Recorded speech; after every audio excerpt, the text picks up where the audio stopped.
What's going on, guys? Welcome back. So today we're going to look at the backdrop and continuous build-up to World War II. Specifically, what's going on in the 1930s. So over here, 1930s, starting with Europe. Now, all of you know Europe is not a perfect square, but for the sake of my horrible ability to draw, I'm going to draw it as a perfect square. Europe is sitting there as a continent. The problem is that Europe is cracking from within. It is divided up and fractured, and because of that division and divisiveness and one side thinking one thing and one side thinking another, and these different political ideologies, they are on the brink of war. And what you have are fascist countries and democratic countries. Fascist countries and democratic countries. And they're all living right here in vicinity of one another.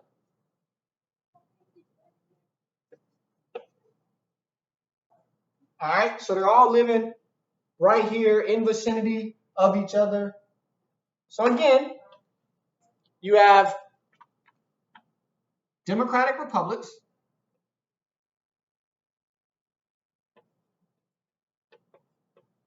which are really just two words put together that mean the same thing. And these are countries that would eventually become the Allied powers.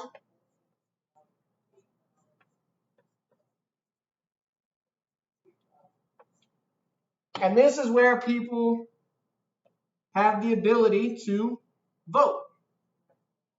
So they have a ballot and they're voting for their leaders and who they want to be in charge, right? All the people going to the ballot box. Then you have fascist countries.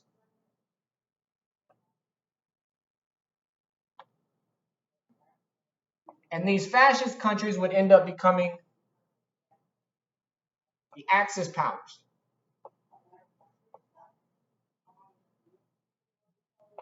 So these Axis powers, are the opposite of this. They do not have voters. In fact, voting is not allowed. They don't vote. All right, they have a person who comes to power and says, I am in charge. Or I am ruler. They become the dictator. Now, these two different ideologies create problems. But before we get into the problems, let's understand how a fascist thinks. What a fascist dictator thinks. So a fascist, and again, I use different colors to help me organize my thoughts. But a fascist believes four things particularly. One, nation before individual.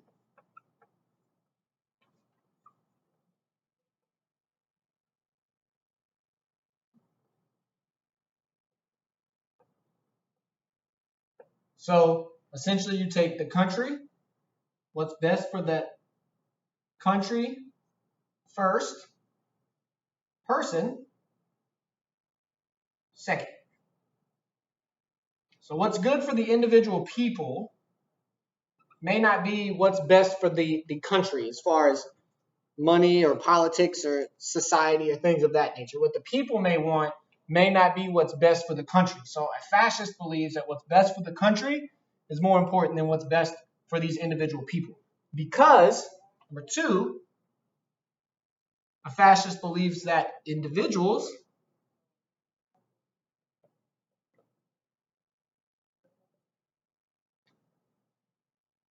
create weakness.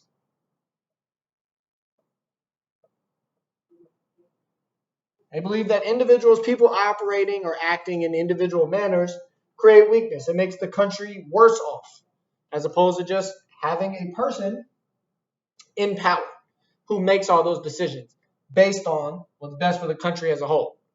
Which brings us to number 3. A fascist believes that nations need dictators.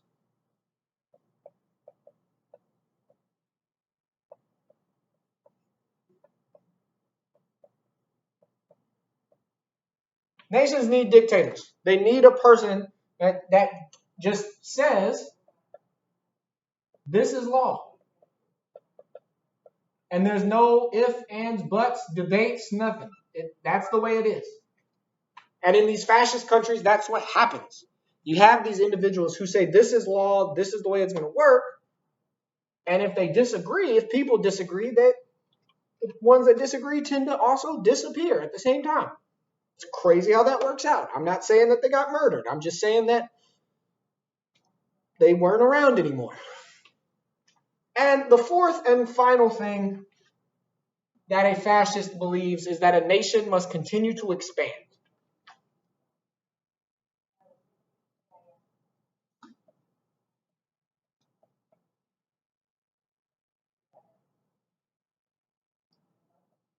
So they must continue their growth in the military and in borders.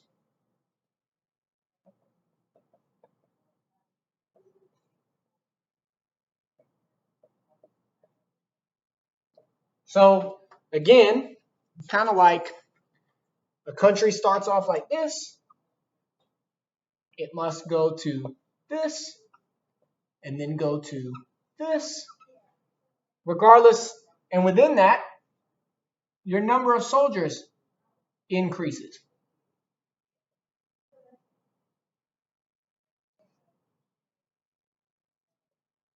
I'm running out of void space, guys. Sorry. But the countries and the military grows over time. A fascist believes that this is necessary in order to, again, continue this idea that the country comes first. So what's best for them must improve.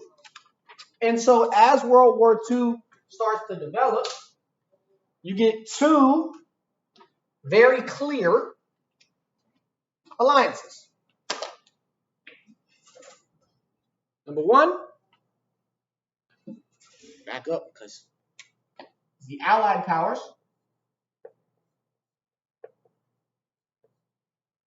actually, let's start with the Axis first. And you're going to see why here in a second. First, when you get the Axis powers,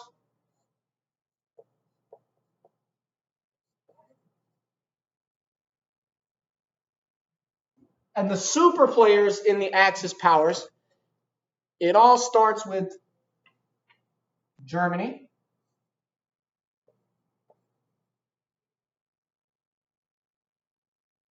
and their leader, as we talked about, is Adolf Hitler.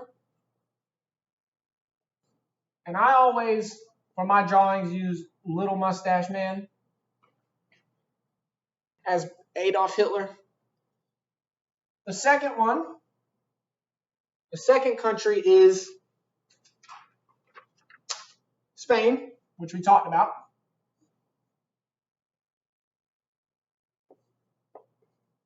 Now, Francisco Franco, who is very long-nosed. If you look him up, he looks like a toucan,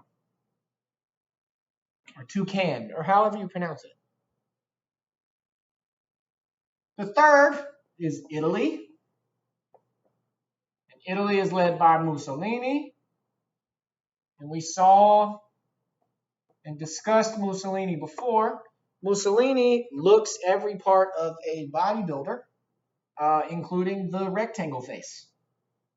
He just always looks angry. He looks like the I forget what my brother calls him. My brother plays Minecraft, and he looks like the bad guy, the green guy with the big cube head. That's what Mussolini looks like. And then the last one is Japan, and Japan is led by Hirohito. Hirohito is little Asian man with glasses. Doesn't look intimidating at all. He actually looks 13. I'm not sure how he ever came to be viewed as a dictator. I don't know who was afraid of him. It looked like he probably got picked on in middle school a lot. I don't know. But these made up your four big time players of the Axis powers. And so if you don't like my symbols, because as we go along and we start doing these sketch notes, these are the symbols I'm going to use for each person. You can change them. You can draw your own. The second group, and all of these guys want the same thing, actually, before I get to the second group. They all want the same thing. And it's to spread fascism. They want to spread their political ideology of fascists. Because if they can spread fascism, it will increase their power. Now, the alliance that comes about to combat the Axis powers are the Allied powers.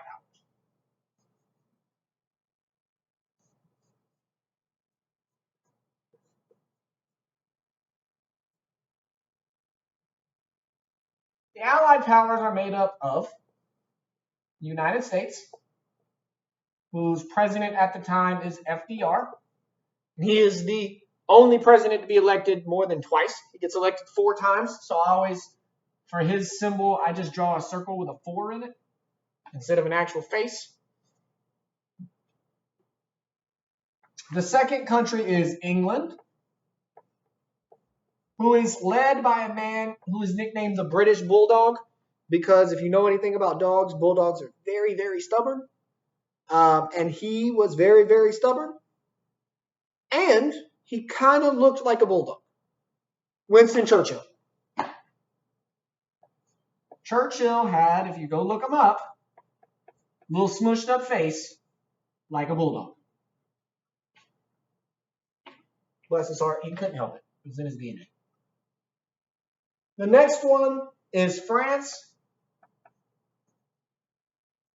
France was led by Charles de Gaulle. And Charles de Gaulle, again, if you go look him up, has very prominent eyebrows. Like, it's the first thing you're going to notice are his eyebrows. Like, if he walked into a room, I think before you saw him, his eyebrows would touch your face.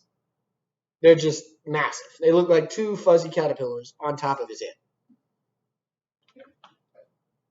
And then the last one is the one that, and we're going to talk about this, doesn't really make sense. And that's the Soviet Union, led by Joseph Stalin. And the reason it doesn't make sense is because Stalin is a fascist. Stalin is a fascist and has the same political ideologies as the people of the Axis powers. But we're going to talk about why he ends up joining the Allied powers later on. It has to do with this idea of your enemy's enemy is your best friend. And I will explain that when we get into the actual war and fighting.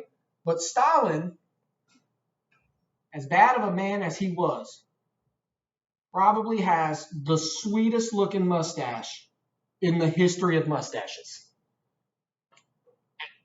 And I don't know how else to describe it other than that. You're going to have to go look up his super sweet mustache. But England and France, so while these guys are all together to spread fascism, England and France are involved in this war to stop fascism.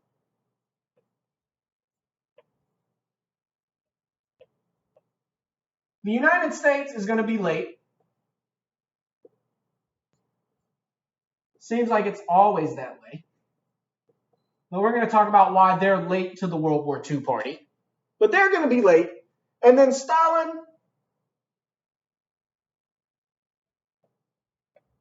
question marks as to why he is on the Allied side. But we're going to talk about that as the fighting starts. But this is your backdrop. This is what the world, specifically Europe, looks like at the time, right before World War II. You got a divided Europe. You got a new developing political ideology in fascism. And you got 2 world alliances that have, maybe not on paper, but ideologically come together. You have an assignment on Canvas. Be sure you check and do that. If you have any questions about what we've done so far, about the notes today, the assignment, or whatever, reach out to me, email, Google Voice, call the school, do what you need to do to get in touch with me. I will gladly help you. And as always, have a great day.